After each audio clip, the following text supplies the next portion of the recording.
जय हिंद, वंदे मातरम। Welcome back to our YouTube channel. Friends, आज हम बात करने वाले हैं सरकार के उस सातिराने कर्तव्यों की जो अभी तक उन्होंने किए हैं और बार बार उनका ये प्रयास रहा है कि भारत के जो सनातनी हिंदू हैं उनके घर के अंदर जो गोल्ड रखा हुआ है किसी भी तरीका से उसे भारत सरकार के जो खजाने में ला करके इकट्ठा कर लिया जाए। लेकिन बार बार ये सारे प्रयास करने के बाद भी भारत की जो सरकारें हैं वो हार चुकी है। लेकिन उनका ये जो एक कहिए कि मैं कहूँगा श्रूड जो तरीका है ये बिल्कुल भी कभी कामयाब हुआ नहीं है। उदाहरण के लिए देखिए, आप सरकार के द्वारा जो गोल्ड बॉन्ड लाए गए थे वो इसीलिए लाए गए थे कि भारत के जो समाज है उसके पास जो भी गोल्ड है उसको ला करके और अपने खजाने में शामिल कर लिया जाए। और उनको सिर्फ और सिर्फ जिस तरीका से आज आपको देखते हैं कि ये जो फिएट करेंसी आपको दिया जाता है, कागज की जो मुद्रा दी जाती है और उस पर लिख दिया जाता है मैं भारत के धारक को इतने रुपए वचन अदा करने का वचन देता हूं, इस तरीका से लिख करके आपको जो है 500 रुपए का एक नोट थमा दिया जाता है जिसकी फेस वैल्यू तो उतनी होती है लेकिन उसकी इंट्रिंसिक वैल्यू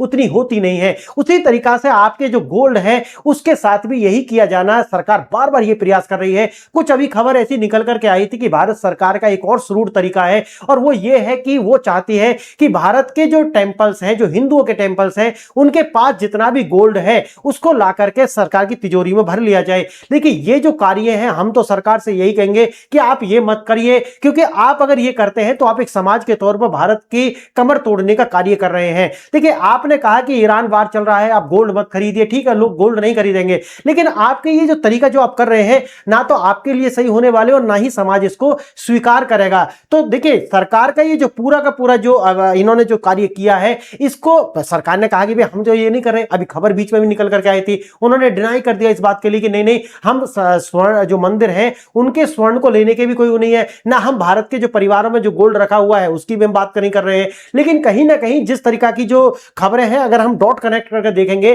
तो ये सरकार का पिछले जब 2016 के बाद में आप देखोगे तो सरकार लगातार ये प्रयास करती रही है। अब देखिए, गोल्ड रिजर्व का जो एस्टीमेट अगर हम भारत के घरों के पास देखें तो लगभग 34,600 से लेकर के 35,000 टन के आसपास गोल्ड है भारत की फैमिलीज के पास में, जबकि भारत का जो रिजर्व बैंक है उसके पास मात्र 880 टन गोल्ड है। 880 टन। अब देखिए, भारत का जो रिजर्व बैंक है उसके पास 880 है, लेकिन भारत के अंदर कितना है? मैं घर की बात कर रहा हूं, 34,600 से लेकर के 35,000 टन तक का जो गोल्ड है वो है। लेकिन साथ ही साथ टेंपल के पास कितना है? टेंपल के पास 3,000 से लेकर के 4,000 टन के अप्रोक्सीमेट गोल्ड है और आरबीआई के पास मैंने बता दिया 880 टन का जो गोल्ड है। इंडियन वीमेन और ग्लोबल सेंट्रल बैंक्स का अगर हम तुलना करें तो कहीं ना कहीं 10 गुना अगर हम ग्लोबल बैंक जो है उनकी बात करें तो उनसे भी 10 गुना ज्यादा गोल्ड भारत की जो हाउस होल्ड्स हैं उनके पास निकल करके ये आता है।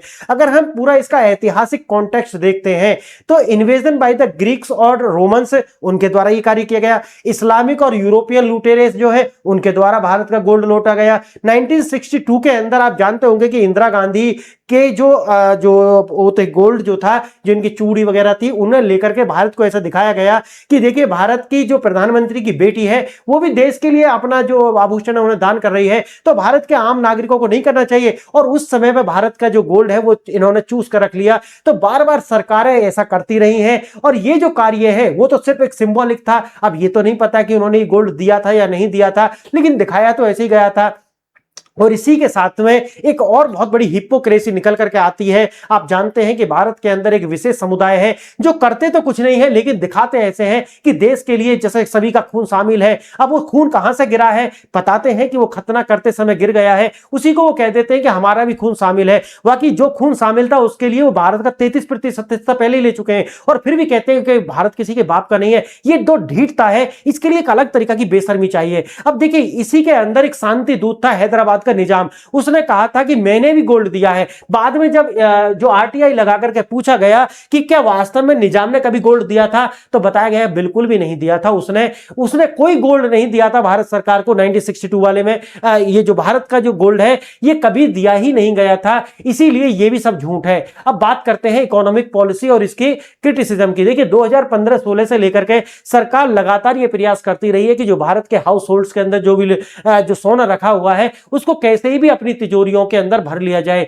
इसका जो क्रिटिसिज्म निकल करके आता है सेकुलरिज्म और सोशलिज्म, देखिए अगर आपको अपना सेकुलरिज्म बचा करके रखना है, भारत सरकार की मैं बात कर रहा हूं, और अगर आपको अपना सोशलिज्म बचा कर रखना है तो आप अपनी पॉलिसीज को अलग तरीका से डिजाइन कीजिए। आप ये मत करिए कि आपको अपने सोशलिज्म को बचाने के लिए भारत का जो हिंदू समाज है और भारत के जो टेंपल्स है उनके गोल्ड को आपको इसी सोशलिस्ट स्कीम्स जो है उनके लिए पैसा की कमी पड़ रही है तो हम नहीं देंगे। आप अपना देखिए, अपना जो भी चलाना है। और मैं तो भारत के संपूर्ण समाज से कहना चाहता हूं, हिंदू समाज से, कि आप इनको एक तोले भी सोना मत दीजिए। ये कितना भी कुछ करें, अपना गोल्ड अपने अंदर अपने पास रखिए। और इस सरकारों को, किसी भी सरकार कोई भी हो, लेकिन अपना गोल्ड, क्योंकि यही तुम्हारी असली पावर है, इसीलिए अपना गोल्ड नहीं देना है। कोई कितना भी, मोदी जी भी आकर के कल कहें कि है ना, वो बड़ी इमोशनल करते हैं, तो कह दीजिए कि भाई गोल्ड हमारा है, बाकी आप देख लीजिए जो भी करना है। अब इनसफिशिएंट जो है माइनॉरिटी मिनिस्ट्री स्पेंडिंग जो है उसका खर्च कम कीजिए, या अपनी जो दूसरी पॉलिसीज हैं उनका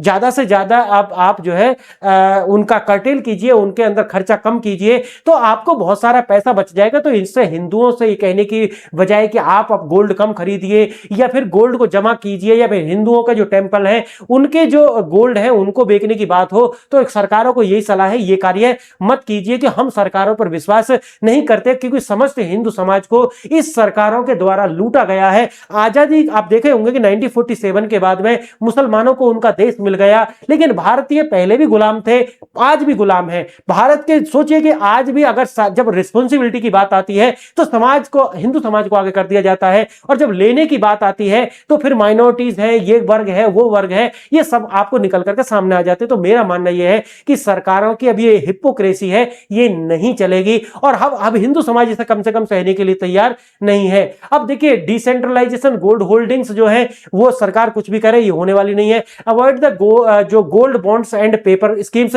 बिल्कुल सीधी सी बात है कि सरकार कुछ भी कहे कि गोल्ड बॉन्ड लेकर आ रहे, पेपर स्कीम, ज्यादा जरूरी नहीं है। आप अपना गोल्ड वगैरह वो अपने पास रखो, और इनकी पेपर वाले ने सरकार के पास रहने दो। टेंपल के पास में सीधी सी बात है, जो उनका गोल्ड है उनके पास होना चाहिए, वो डेटीज का है। और दूसरा आता है preserve that gold and true का जो है कंपेनियन।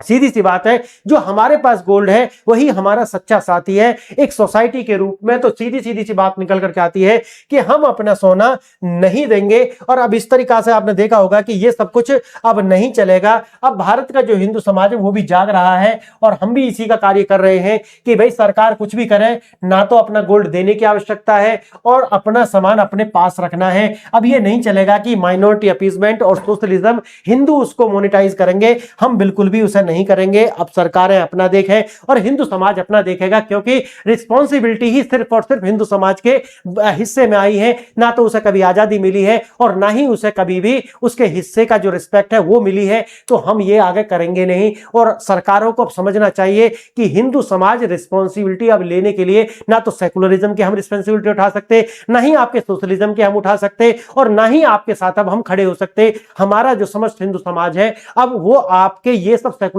और आपके संविधान और इनको ढोने की गारंटी अब हमने नहीं ली है। जो भी करेंगे सब साथ करेंगे, क्योंकि सब इस देश से ले रहे हैं, तो सभी की जिम्मेवारी है इस देश को आगे बढ़ाने की। आपने वीडियो देखा इसके लिए धन्यवाद। जय हिंद, जय भारत।